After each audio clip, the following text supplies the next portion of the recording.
Isa itong masakit na katotohanan, pero may mga tao talaga sa buhay natin na tila natutuwa sa pananakit at paglikha ng kaguluhan. Isipin mo, maari mong ibinabahagi ang iyong mga sandali, nagtitiwala ka sa isang tao, pero sa huli, sila pala mismo ang ugat ng iyong pinagdadaanan. Ngayon, susuriin natin ang isang paksa na parehong nakakabighani at nakakatakot, ang pagkilala sa mga senyales na may kinakaharap kang masamang tao.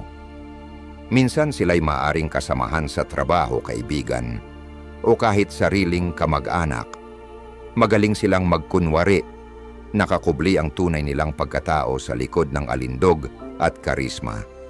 Hindi lang tayo basta nagnanais na tuklasin ang madilim na bahagi ng pag-uugali ng tao dahil sa kuryosidad. Ang pagkaunawa sa mga senyales na ito ay maaaring makabago ng buhay. Naniniwala ang mga Stoic sa kapangyarihan ng persepsyon at sa kahalagahan ng pamumuhay na ginagabayan ng katuwiran at kabutihang asal.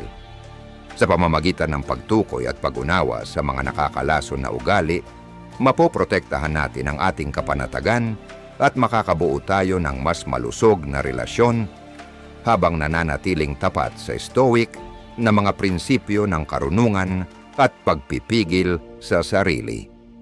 Samahan mo kami habang inilalahad namin ang 5 tiyak na palatandaan ng isang masamang tao. Sa pagtatapos ng video na ito, mas magiging handa ka hindi lang para makita ang mga kilos na ito, kundi pati na rin para matutunan ang mga praktikal na paraan upang mapangalagaan ang iyong kalusugang pangkaisipan at kabuuang kapakanan. At kung na-appreciate mo ang ginagawa namin dito, isa lang ang hihilingin kong libre at simpleng pabor. Pindutin mo ang subscribe button. Huwag mong laktawan ng kahit anong bahagi ng video. Ayaw mong ma-miss ang espesyal naming bonus section kung saan ibabahagi ko ang isang epektibong estratehiya para sa pagtatakda ng matitibay na hangganan laban sa ganitong mga tao. Tara, sabay-sabay tayong maglakbay patungo sa mas malalim na pag-unawa sa sarili at tibay ng loob. Number 1, kaakit-akit at kaaya-aya sa unang tinginan. Kapag pinag-uusapan natin ang mga taong tila kaakit-akit at kaaya-aya sa unang tingin, mahalagang tandaan na ang panlabas na anyo ay maaaring mapanlin lang. Madalas ang mga ganitong tao ay marunong magbigay liwanag sa isang silid, parang bigla silang nagdadala ng sigla at pinaparamdam sa lahat na sila ay mahalaga. Alam nila kung ano ang eksaktong sasabihin para maramdaman mong parang nakatagpo ka ng bagong matalik na kaibigan. Sa unang tingin, parang sila na ang perpektong tao, matalino, masigla, at tila tunay na interesado sa buhay mo. Madaling madala ng kanilang alindog at mapaisip na may natagpuan kang espesyal. Pero ayon sa mga Stoic, kailangan nating lumampas sa panlabas na anyo at hanapin ang katotohanan sa pamamagitan ng katuwiran at maingat na pagmamasid. Sa paglipas ng panahon, mapapansin mong may maliliit na bitak sa kanilang pagkatao. Maaring kailangan lagi nilang sila ang sentro ng atensyon at natatabunan nila ang iba sa mga pagtitipon. Maaring sinasapawan ka nila kapag nagsasalita ka o kaya'y palihim kang binabastos sa harap ng iba. Hindi ito basta katangian ng extrovert. Ito ay mga babalang senyales. Itinuturo ng Stoicism na obserbahan ang mga ugaling ito ng may malinaw na isipan, hindi nadadala ng unang kilig sa kanilang karisma. Isipin mong nasa isang party ka kung saan sila ang buhay ng kasiyahan, nagpapatawa, kinagigiliwan ng karamihan. Sa simula, masarap ang pakiramdam na kasama sila, pero habang tumatagal, napapansin mong sila na lang palagi ang nagsasalita at palaging umiikot ang usapan sa sarili nila. Kapag ikaw ang nagbahagi ng kwento, agad nilang ibabalik ang atensyon sa kanila. Dito pumapasok ang prinsipyong Stoic na apatheia, ang kalagayan ng pagiging hindi naapektuhan ng panlabas na bagay. Sa pamamagitan ng emosyonal na balanse, mas madali mong makikita ang katotohanan sa likod ng kanilang mapanlinlang na karisma. Mahalaga ring bigyang pansin kung paano sila kumikilos kapag hindi naaayon sa kanila ang sitwasyon. Ang tunay na mabait at maalaga, marunong tumanggap ng pagkatalo o hindi pagkakasundo ng may pag-unawa at kababaang loob. Pero ang taong nagkukunwaring mabuti para lamang makuha ang iyong tiwala ay maaaring agad magalit, magtampo o manipulahin ang sitwasyon para mabawi ang kontrol. Ayon sa karunungan ng mga Stoic, ang ganitong mga reaksyon ay malinaw na palatandaan ng kakulangan sa kabutihang loob. Paalala ni Marcus Aurelius, mag-ingat sa mga taong nagpapakita ng galit at manipulasyon dahil ang mga ito'y hindi katangian ng isang makatuwiran at marangal na tao. Ang mahalaga rito ay huwag magmadali, makinig sa iyong kutob. Naniniwala ang mga Stoic sa kapangyarihan ng pagmamasid at sa kahalagahan ng hindi basta-bastang paghuhusga sa unang tingin. Itinuro ni Epictetus na dapat nating maingat na kilalanin ang mga taong pinapapasok natin sa ating panloob na bilog. Kaya kung tila sobra ang kabaitan ng isang tao, bigyan mo ang sarili mo ng espasyong obserbahan sila sa paglipas ng panahon. Pansinin kung paano sila makitungo sa iba, lalo na kapag wala silang kailangang ipakitang mabuti. Doon lumalabas ang tunay na ugali ng isang tao, sa kilos na hindi para sa papuri o pansin. Tandaan, hindi lahat ng mukhang mabait at kaaya-aya ay may mabuting hangarin. May mga taong ginagamit ang kanilang karisma bilang kasangkapan sa panlilinlang. Sa pamamagitan ng pagiging mahinahon at mapanuri, mapoprotektahan mo ang iyong sarili mula sa mga taong may mapagkunwaring anyo. Manatiling tapat sa mga prinsipyo ng Stoic, karunungan at paghusga ng tama, at mas magiging handa kang harapin ang masalimuot na ugnayang panlipunan. Number 2, kawalan ng empatiya. Isa pa sa mga mahalagang senyales na dapat bantayan ay ang kawalan ng empatiya. Ang empatiya ay ang kakayahang umunawa at makiramay sa nararamdaman ng iba. Ito ang nagbibigay daan sa atin upang makipag-ugnayan ng malalim sa mga taong nakapaligid sa atin, magbigay ng suporta sa oras ng pangangailangan, at bumuo ng makabuluhang ugnayan. Subalit, may mga tao talagang tila wala ni katiting na ganitong mahalagang katangiang makatao. Wala silang pakialam kung paano nakaapekto sa iba ang kanilang mga salita o kilos, at malaki ang pinsalang maaring idulot nito sa mga taong nasa paligid nila. Para sa mga Stoic, mahalaga ang habag at pag-unawa bilang mga pangunahing birtud. Madalas banggitin ni Marcus Aurelius ang pagkakaugnay-ugnay ng sangkatauhan at ang pangangailangang isaalang-alang ang kapakanan ng iba bilang bahagi ng ating sariling kabutihan. Kaya kapag may taong hayagang walang pakialam sa damdamin ng iba, isa itong seryosong babala. Isipin mong may ibinabahagi kang isang personal at maselang karanasan sa isang kaibigan, umaasa ng kaunting pag-unawa o pagdamay.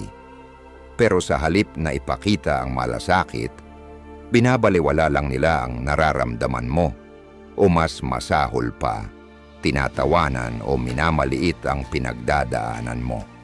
Ang ganitong kawalan ng empatiya ay maaaring magdulot ng matinding kalungkutan at pakiramdam ng pagkakahiwalay.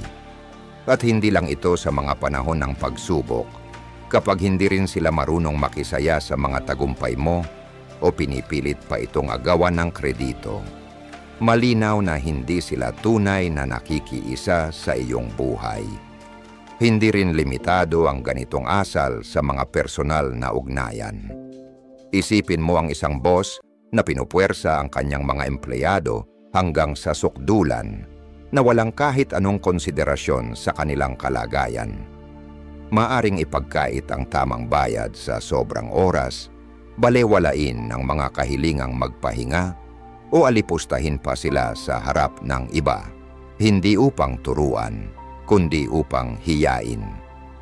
Ang ganitong pamumuno ay nagbubunga ng isang lason at mapanirang kapaligiran sa trabaho, kung saan ang mga tao ay nababaliwala at nabibigatan. Ayon sa mga Stoic, sa harap ng ganitong mga sitwasyon, dapat panatilihin natin ang ating panloob na kapayapaan at integridad. Ang kawalan ng empatiya ng iba ay refleksyon ng kanilang sariling pagkatao, hindi ng sa atin. Higit pa roon, ang ganitong kakulangan ay maaaring mauwi sa mas mapanganib na mga asal. Ang mga taong walang kakayahang makiramay ay posibleng magsinungaling, mandaya o manakit, lahat ng walang konsensya o pagsisisi. Gagawin nila ito na parang wala lang. Binigyang diin ni Seneca, isa ring Stoic na pilosopo, ang kahalagahan ng kabaitan at katarungan. Itinuro niya na ang ating mga kilos ay dapat sumasalamin sa ating panloob na kabutihan. Kung ang isang tao ay walang empatya, malayo sila sa mga halagang ito. Makikita rin ang kawalan ng empatya sa maliliit na bagay sa araw-araw. Halimbawa, may mga taong palaging sumasabat sa usapan para lang magkwento tungkol sa sarili, walang pakialam sa sinasabi ng iba, o hindi man lang nagbibigay ng tulong kahit halatang halata ang pangangailangan. Sa una, maaaring mukhang simpleng kakulangan sa galang lang ito. Pero kalaunan ay bubuo ng pattern na nagpapakita ng mas malalim na problema. Paalala ng mga Stoic na maging mapanuri at maobserba dahil ang maliliit na senyales ay nagpapakita ng tunay na pagkatao. Kung may taong palagi mong nararanasang kulang sa empatiya, mahalagang matutong magtakda ng malinaw na hangganan upang mapangalagaan ang iyong kalusugan sa pag-iisip at damdamin. Naniniwala ang mga Stoic sa kahalagahan ng pag-aalaga sa sariling kapakanan at hindi pagpapadala sa negatibong impluensya ng iba. May karapatan kang lumayo sa mga taong sumisipsip ng iyong enerhiya at nagpapabigat ng iyong loob. Number 3, manipulasyon. Isa pang malaking palatandaan ng isang masamang tao ay ang manipulasyon. Ang manipulasyon ay kapag gumagamit ang isang tao ng panlilinlang o tusong taktika upang kontrolin o impluensyahan ng iba para makuha ang gusto nila. Isa itong banayad. Madalas ay mapanlinlang na ugali na maaring magdulot ng matinding pinsala sa mga biktima nito. Sanay ang mga mapanlinlang na tao sa pagbaluktot ng mga sitwasyon, pagpapagulo ng iyong pag-iisip, at pagbaluktot ng iyong kalooban upang umayon sa kanilang kagustuhan. Maari ka nitong iwanang lito, walang magawa, at nawawalan ng tiwala sa sarili mong paghusga. Tingnan natin ang manipulasyon mula sa pananaw ng mga Stoic. Pinahahalagahan ng mga Stoic ang malinaw na pag-iisip at ang kakayahang makita ang mga bagay ayon sa tunay nilang anyo. Itinuro nila na ang ating pananaw ay dapat nakaangkla sa realidad at na dapat tayong manatiling tapat sa ating mga prinsipyo, anuman ang panlabas na pressure. Kapag may nananadyang manipulahin ka, sinusubukan nilang baguhin ang pananaw mo at baluktutin ang katotohanan, kaya't mahirap para sa iyo na manatiling tapat sa mga prinsipyong ito ng Stoicism. Isang karaniwang uri ng manipulasyon ay ang gaslighting, kung saan pinapaniwala ka ng manipulator na duda ka sa sarili mong alaala, pananaw o katinuan. Maaring itanggi nila na may nangyaring isang insidente o maaari nilang baligtarin ang iyong mga sinabi at ginawa upang iparamdam sa iyo na ikaw ang may mali. Halimbawa, sabihin nating hinarap mo ang isang kaibigan sa isang bagay na nasaktan ka. Sa halip na aminin ito, maaari ka pa nilang pagbintangan na sobrang sensitibo ka o maling alaala ang meron ka.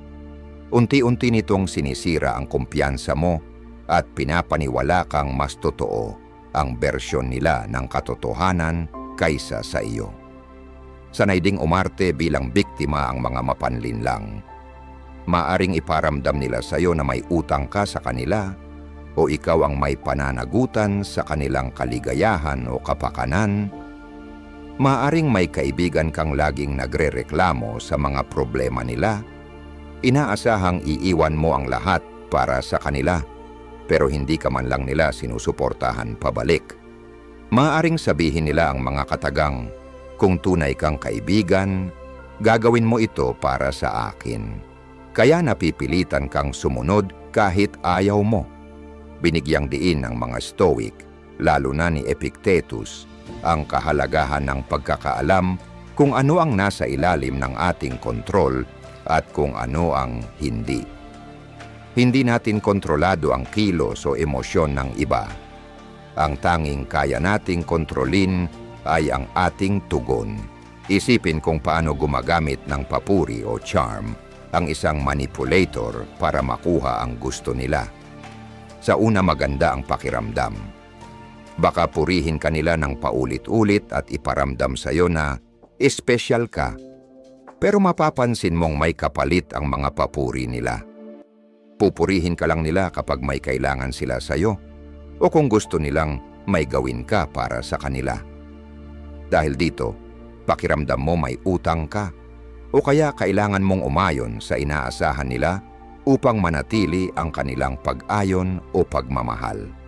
Ipapaalala sa atin ng mga Stoic na ang tunay na kabutihan at halaga ng sarili ay nagmumula sa loob, hindi sa pansamantalang pagpapahalaga ng ibang tao.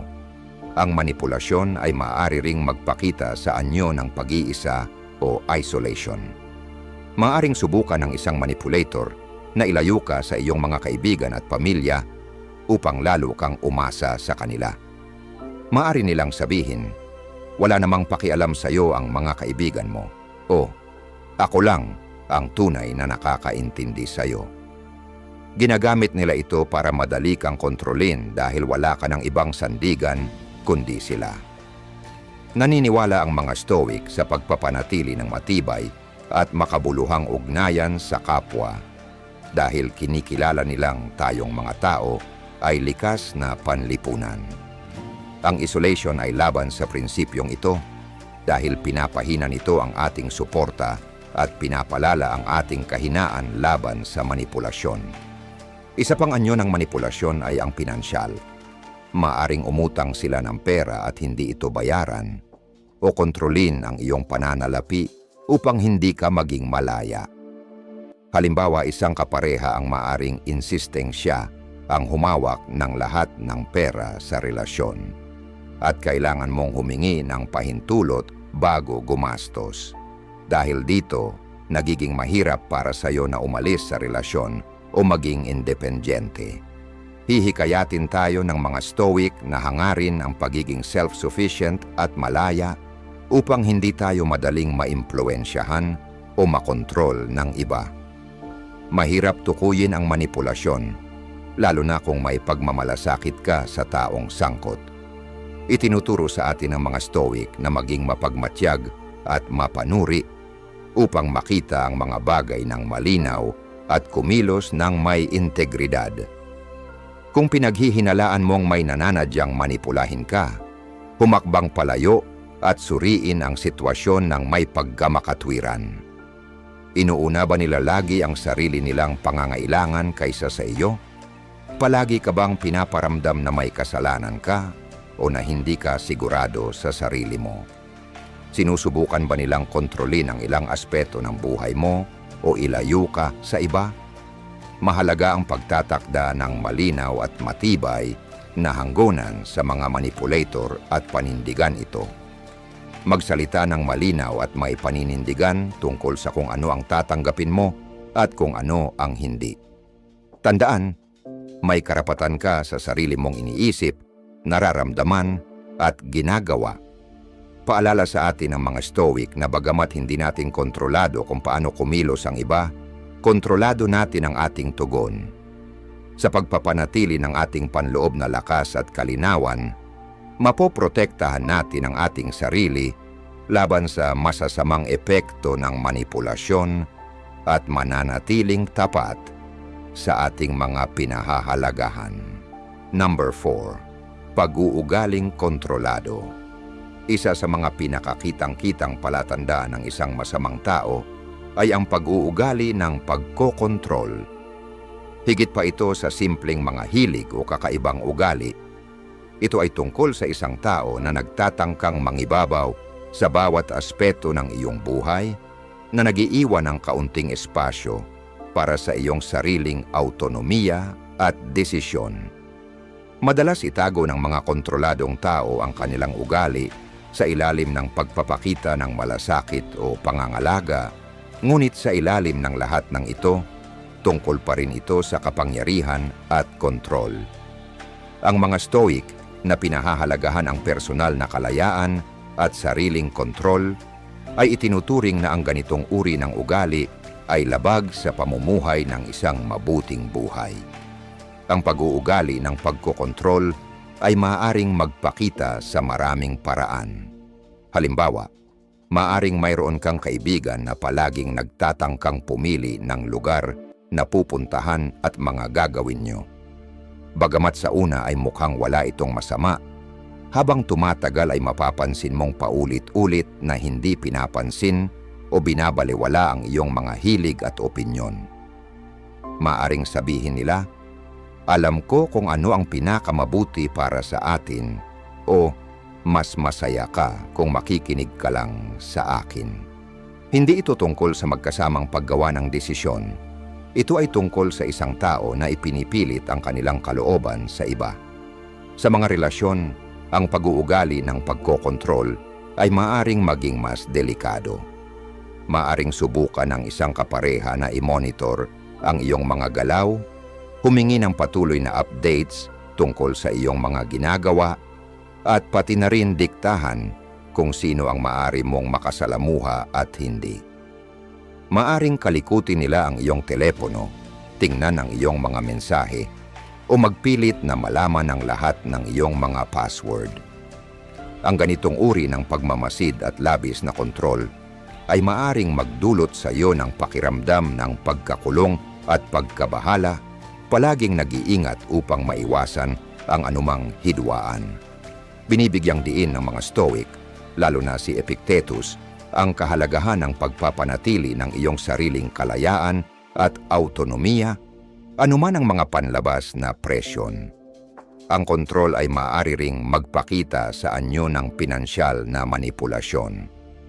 Maaring mangyari ito kapag ang isang kontroladong kapareha o miyembro ng pamilya ay kumokontrol ng lahat ng mga desisyon tungkol sa pera, binibigyan ka ng pera base sa kanilang kagustuhan, at pinapalakas ang iyong pagiging umaasa sa kanila. Maaring sabihin nila, "Ako na lang ang humawak ng pera dahil hindi ka magaling sa pamamahala ng finances," o "Mas madali kung ako na lang ang mag-asikaso ng lahat." Ito ay maaring magpawalang bisa sa iyong kalayaan sa pananalapi at magpapahirap para sa iyo na makaalis sa relasyon o magsagawa ng sariling mga desisyon. Pinaniniwalaan ng mga Stoic ang pagiging self-sufficient at ang matalinong pamamahala ng sariling yaman, na tinitingnan ang kontrol sa pananalapi bilang isang anyo ng pagkaalipin na kailangang labanan. Isa pang paraan kung paano nagpapakita ang kontroladong pag-uugali ay sa pamamagitan ng isolation.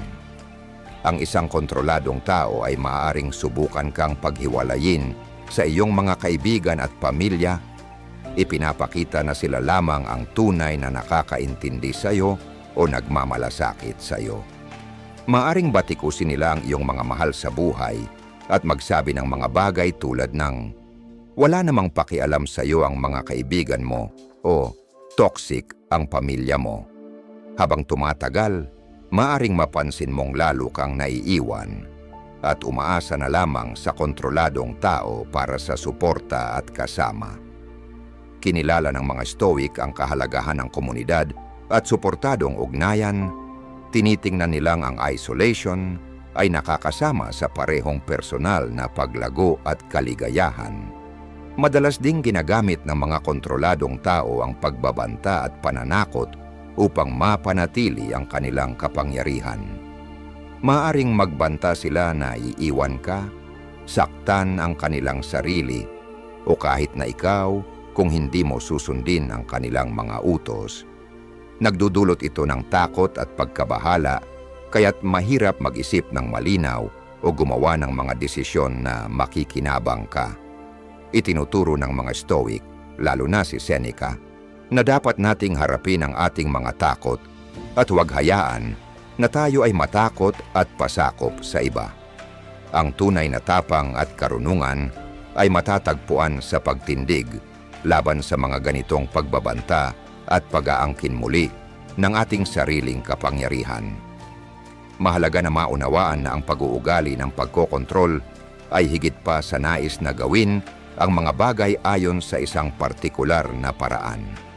Ito ay tungkol sa pagpapahina ng iyong kakayahang gumawa ng sarili mong mga desisyon at mamuhay ng iyong sariling buhay. Ituturo sa atin ng mga Stoic na dapat nating kilalanin ang mga ganitong pag-uugali sa kanilang tunay na anyo. Isang atake sa ating autonomiya at isang paglabag sa ating personal na kalayaan. Sa pamamagitan ng pagpapanatili ng ating mga prinsipyo at lakas, maaari nating labanan ang impluwensya ng mga kontroladong tao at bawiin ang ating karapatan na mamuhay ng malaya. Kung ikaw ay nakakaranas ng isang tao na nagpapakita ng kontroladong ugali, mahalagang magtakda ng matibay na mga hangganan at ipaglaban ang iyong kalayaan. Magsalita ng malinaw tungkol sa iyong mga pangangailangan at limitasyon at huwag matakot na humingi ng suporta mula sa iba na nakakaintindi sa iyong sitwasyon. Tandaan, itinuturo ng mga Stoic na hindi natin kontrolado kung paano kumilos ang iba, ngunit kontrolado natin ang ating sariling mga reaksyon at desisyon. Sa pamamagitan ng pagtutok sa ating mga prinsipyo at pagpapahalaga sa ating sariling autonomiya, mapoprotektahan natin ang ating sarili laban sa mga masamang epekto ng pagkokontroladong ugali at mamuhay ng mas tapat at mas masaya. Number 5, pathological lying, pagkakaroon ng kasinungalingang patologikal. Isa pang hindi maikakailang palatandaan ng isang masamang tao ay ang pagkakaroon ng pathological lying o kasinungalingang patologikal. Higit pa ito sa mga paminsang puti o maliit na kasinungalingan na madalas na ginagawa ng karamihan. Ang mga pathological liar, mang-uuto, ay patuloy na nang-iistorbo, madalas nang walang anumang maliwanag na dahilan. Gumagawa sila ng mga kwento, minamanipula ang mga katotohanan, at pinapalitan ng realidad upang magkasya sa kanilang sariling pangangailangan o upang makakuha ng kalamangan laban sa iba.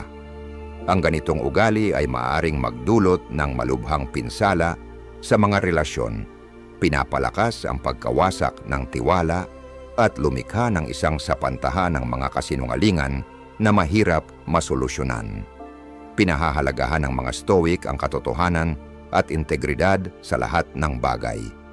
Naniniwala sila na ang isang buhay na may kabutihan ay nakabatay sa katapatan at na ang pandaraya ay isang pangunahing pagtataksil sa karakter ng isang tao. Binanggit ni Marcus Aurelius ang pamumuhay ayon sa kalikasan na nangangahulugang itugma ang ating mga aksyon sa katotohanan at katwiran. Kapag ang isang tao ay nagsisinungaling ng patologikal, sila ay namumuhay laban sa mga prinsipyong ito, lumikha ng isang maling realidad na pabor lamang sa kanila. Ang pathological lying ay maaring magpakita sa maraming anyo. Maaring magsimula ito sa mga maliliit at tila hindi nakakapinsalang kasinungalingan, tulad ng pagpapaganda ng isang kwento upang magmukhang mas maganda o mas kawili-wili ang kanilang imahe. Habang lumilipas ang panahon, maaring tumaas ang mga kasinungalingang ito, tinatago ang mga pagkakamali o maling ginawa, at minamanipula ang iba upang makamit ang kanilang mga layunin. Maaring magpahayag ang isang pathological liar na nagawa nila ang mga bagay na hindi nila nagawa, kumukuha ng kredito para sa trabaho ng iba, o nag-iimbento ng mga kwento tungkol sa kanilang nakaraan upang makuha ang simpatiya o paghanga. Ang patuloy na pandaraya ay nagdudulot ng isang baluktot na pananaw ng realidad kung saan hindi mo na matitiyak kung alin ang totoo at alin ang imbento. Isipin mo kung paano maaring kumilos ang isang pathological liar sa isang lugar ng trabaho. Maaring magsinungaling sila tungkol sa kanilang mga kwalifikasyon, palakihin ang kanilang kontribusyon sa mga proyekto, o magkalat ng mga maling balita tungkol sa kanilang mga kasamahan upang siraan sila. Ang ganitong ugali ay maaaring magdulot ng isang toxic na kapaligiran kung saan ang tiwala ay nasisira at ang mga tao ay patuloy na nag-aalala, hindi alam kung sino ang pagkakatiwalaan. Ang mga Stoic ay magpapayo sa atin na manatiling matatag sa ating sariling integridad at hindi hayaan ang pandaraya ng iba na mag-impluwensya sa atin. Itinuturo ni Epictetus na dapat nating tutukan ang mga bagay na kaya nating kontrolin, ang ating mga pag-iisip at aksyon, at hindi magpaapekto sa mga kasinungalingan ng iba.